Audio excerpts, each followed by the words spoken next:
Issues under fire. The certain decline of America as an empire. Buckle up, boys and girls, because it's story time again, and this time we got receipt from history to back up this cautionary tale. Well, enough of the build-up. Let's get to it, shall we? Debt loss of empire collapse. And here's what should keep you awake at night. The United States is following the same pattern, stage by stage, as past fallen empires. Let me show you stage 1, military overextension. The United States has over 750 military bases in 80 countries. We have troops in 150 countries. We're committed to defending Europe through NATO, defending Japan, South Korea, the Philippines, fighting in the Middle East, countering China, countering Russia. Our military budget is $850 billion, annually more than the following 10 countries combined. And it's not enough, we're stretched thin. Equipment is aging, recruitment is down. And we have commitments we can't fulfill if China invades Taiwan, if Russia pushes into NATO territory, if Iran closes the Persian Gulf. We can't respond to all of it simultaneously.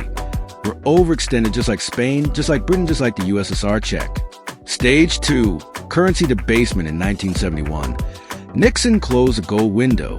The dollar became pure fiat currency since 2000. The money supply has increased 400% since 2020.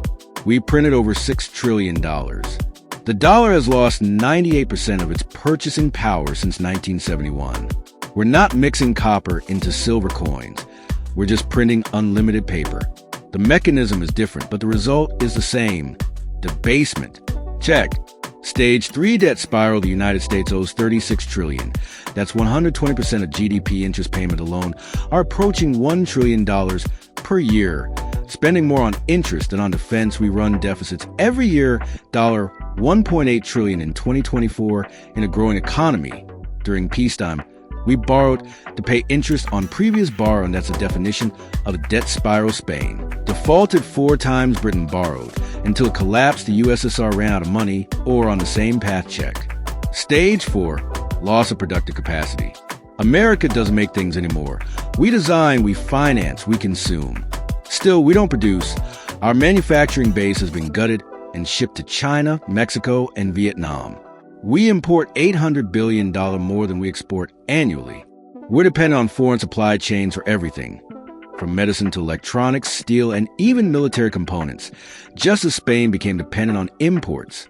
At the same time, the silver flowing out depended on imports, while dollars flowed out. And just like Spain, when the money stops flowing, we're in trouble. Stage 5, social decay. Trust in institutions is at an all-time low. Crime is rising. Homelessness is exploding. Drug overdoses kill 100,000 Americans annually. Dust and brightest are leaving or checking out. Fertility rates are collapsing, and political dysfunction is total. We can't agree on anything, can't fix anything, can't build anything. The signs of decay are everywhere. Still, everyone pretends it's fine. It's not fine. Check. We're on stage 5 of 7. The Soviet Union reached stage 5 before complete collapse. And so did Britain. Spain lasted longer, but the pattern is the same. We're not at the end yet, but we're deep into the sequence. Stage 6 is loss of reserve currency status. That's when allies start diversifying and trade moves to other currencies, when the dollar comes flooding back home.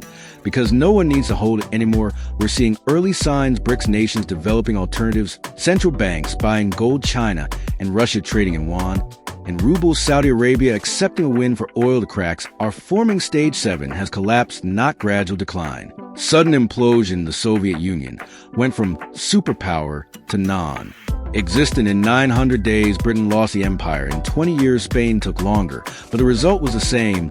When the reserve currency fails, when the debt becomes impossible, when the military can't be funded, it doesn't decline gracefully. It collapses quickly, brutally. And everyone who thought it couldn't happen here learns the same lesson every empire learns it can. And it does 3 empires follow this pattern: Spain, Britain, the USSR. Each believed they were exceptional, each believed they were different, each believed the rules didn't apply to them. They were wrong. Every single time we're telling ourselves the same lies. Right now, we're different. We have technology. We have the dollar. We're America. But the pattern doesn't care about exceptionalism. The pattern is mathematical.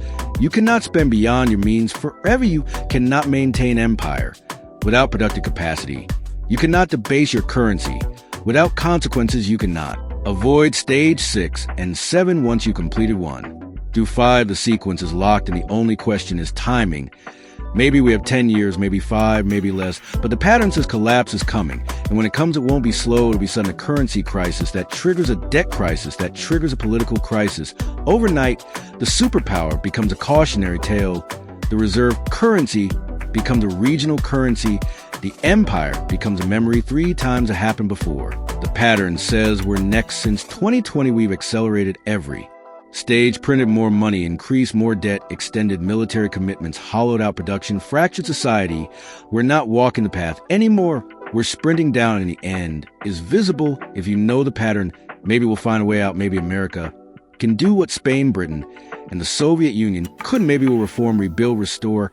Maybe this time really is different, but the pattern says otherwise. The path says otherwise. In history, which has watched empires die the same way over and over, says we're about to learn the lesson the hard way. If this open your eyes to where we actually are in the sequence, subscribe, because when we hit stage 6 and 7, you'll want to understand what happened and why the answers aren't hiding in the future, they're written in the past. And I'll show you. Well, I'll show you later this week. This is more than you can chew on for now. Sincerely, Lee Bynes, aka Slacker.